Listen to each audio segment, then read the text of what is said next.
when a fighter like Conor and Nate say, dude, fuck you guys. We're taking you to the court. We're going to sue you, and we're going to do our own promotion and make $2 million on our own. Wait till, and that'll be the bad day. I'm sorry. The one thing that's good about MMA right now compared to boxing is this. You have these promotions that are pretty solid right now. UFC, Bellator, PFL's up and coming. You got one championship across the seas that's trying to make a push as well. A couple of the smaller companies as well, Invicta FC for the women's side of things. Boxing is just kind of all over the place. It's still, they have the WBC, they have the whatever. I don't even know. They have Showtime, they have the Zone now too, which is not a bad thing. But there's too many boxing promotions. They got the Oscar De La Hoyas of the world. It's all over the place. I don't mind being under an umbrella, of course, and rewarding your fight. Yeah, exactly. Once you start getting chaotic, then we're not getting the Colby fight. We're not getting the Diaz's to fight because there's a negotiation. The UFC says you're not worth this. The fighter says I'm making money on my own. I don't need to be. But it's not getting any better though. It's not going to get better if you start doing more independent fights. Because look at boxing. Boxing, they're all about the money. Wilder's making tons of. Wilder at least did a nice thing. He said, from what I understand, is that he said, I'm not going to go to the Zone and make people pay X amount of money to watch me fight couple tin cans to then fight Joshua. I'll go to Showtime. I'll stick with there. You can watch it for free on Showtime, whatever the case is. Do my normal Showtime stuff, and then hopefully I can get Joshua down the road or Wilder down the road. That's kind of like a good way to look at it, I guess. I don't know. He's still getting paid one way or the other, but he realizes he's fighting shit fighters. Once you start to do these independent promotions, you're not going to get these matchups that you don't get right now anyway. You're going to get worse fights. I don't know, dude. You're going to see... GSP retired because of this. You're telling me you don't want to see GSP Khabib? The UFC doesn't want to pay GSP to ruin some pecking order. There has to be special circumstances. I don't disagree that UFC needs to start ponying up. Yes. Come on, guys. But there's more issues than just that, too. Because Khabib was very vocal about trying to get a fight with him.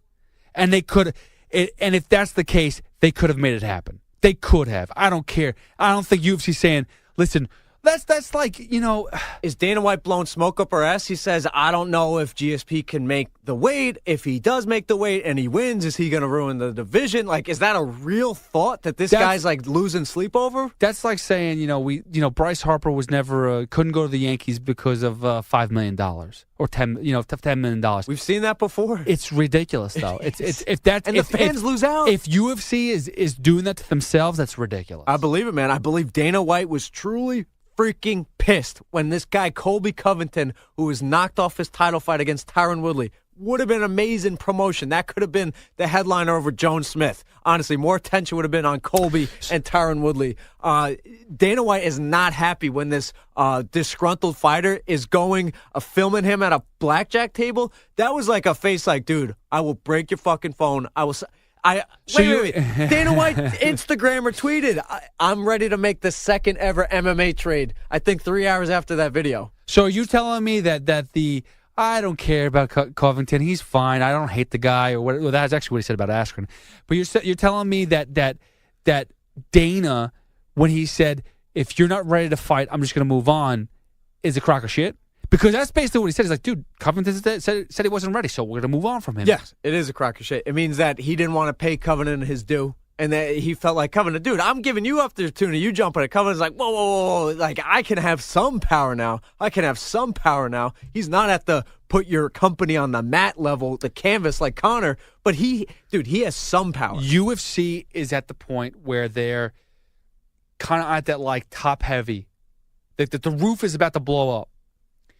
Because they have so many talented fighters. Everyone's rising. The names are starting to come through. People are starting to take more. Listen, the mainstream knows who these people are now. So you have to start paying them. But you can't. Exactly. That's what happens if one of these guys gets on SportsCenter and goes nuts. You can't pay everybody. But that's why they go to different promotions. Guys, you're talking about a 7-year, 2-year extension, 7-year total with ESPN. We already know how much WME and IMG bought the company for. You're building facilities in Mexico, Shanghai, expanding the Performance Institute in Vegas. Pay Conor $5 more million. Pay Nate $5 more million. This is the difference between Bellator and UFC. This is the difference between UFC and PFL and one championship. They have the right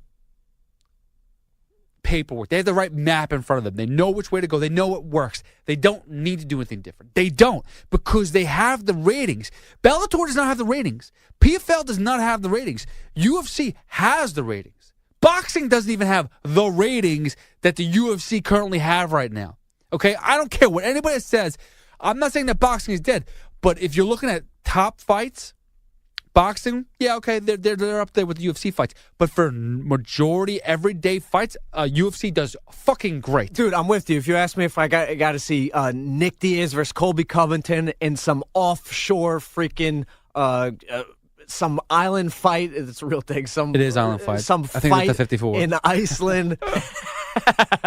Probably on radio.com wrote a piece about it. What? But if like Nick Diaz and Colby Covington or Tony Ferguson, any disgruntled fighters, they go to Ireland and do a promotion. If you're asking me, would I rather see those fighters or just continue to follow the UFC roster and pecking order? Yes, I am picking the pecking order in the UFC. But why not? Why can't we get both? As fans, we're allowed to be greedy and push the UFC and be pissed that the UFC is not getting GSP a fight, not getting Nick or Nate Diaz a fight, not getting Colby a fight. Diaz I'm doesn't allowed want to be pissed. Fight. Nick Diaz doesn't want to fight. There's nothing they can do. You throw enough money. There's nothing you can do to Nick get Diaz was supposed to fight Masvidal. Who wouldn't want to see street bangers too? Yeah, but he doesn't want to do it. He'd prefer to smoke weed and just have a good time and relax. Because he can. Not every fighter can. Darren Till has built up nothing. If he had like maybe a bar that he owned, he could fall back and negotiate a little. He's got no power. So He needs to do whatever the UFC tells him. UFC tells him 185. He goes, yeah, dude, I'll do that right now. He has no leverage. Yeah, no, I guess, but I mean, and not every fighter is like that. You're true. But I want both. I want the misfit. But they're giving Till great fights, man. They're giving him an opportunity. Of course, that's why he's shut his mouth. Now he's got to be quiet. But for a while, they gave Nate an opportunity, and he came through. He beat Conor.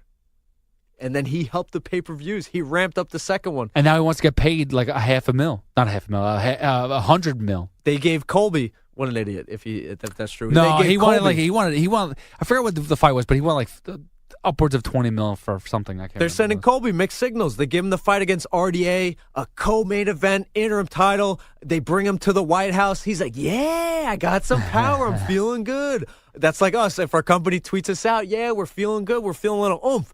But the company will always put their foot down. And it's sad. They should work with the talent, man. They should. Yes, yes, they should. Listen, let's take a break here, and we'll come back with more. We've hit a lot of stuff, and there's still a lot to get to. Woo! Spitting fire. Check us. If you haven't, by the way, there's a Frank Shamrock interview that we did. Let's do it on tomorrow's episode. Oh, good. We'll do that. But we'll be tomorrow's episode, yes. We will be back.